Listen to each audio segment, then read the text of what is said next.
Hi, this is Sarah Lacy, backstage at TechCrunch Disrupt with my boss's boss. So this is like the 3 minutes I need to be in my best behavior back here and not swear or get you in any more trouble than we've already gotten you. Thank you for joining us, Arianna. Thank you. It's great to be here. I'm so excited about the baby. I know. He's going to be a little hacker coder. He's a boy. We found out that. Does he have a name yet? His name is Eli. Eli. Eli I Ellis. love that. Eli Ellis. See, could be a good pen name if he wants to be a writer like his mom.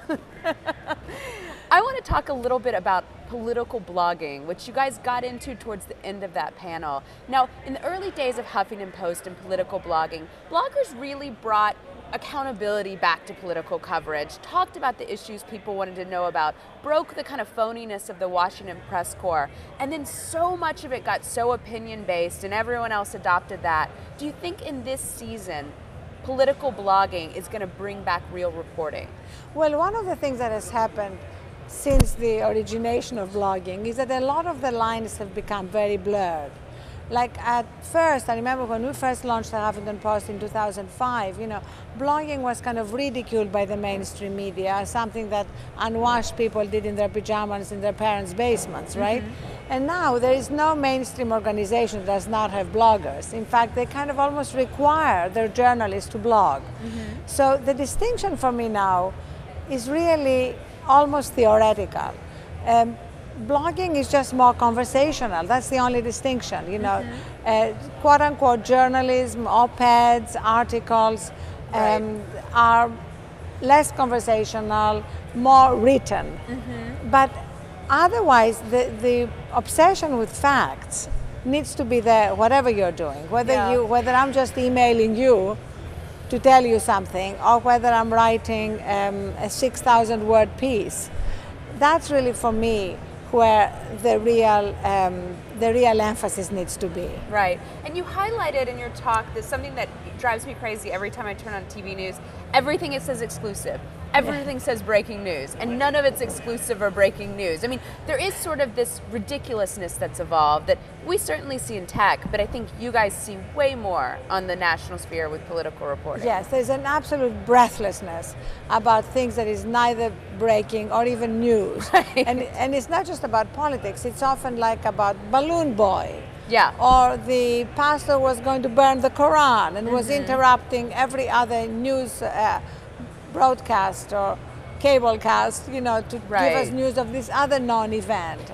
I mean, The Onion has done some great yeah, it's funny when you can't actually tell if the headline came from the media or The Onion. It's kind of sad. It's like, I love their video about, this is like an update on the latest bullshit. I'm standing here to give you the update on the latest non-news.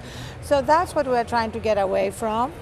And at the same time, getting away from that obsession with left-right, which is another path-dependent obsession. We're talking on our panel about path dependence and the way that especially legacy institutions tend to look at everything reflexively through the same lens. In this case, it's the lens of right versus left.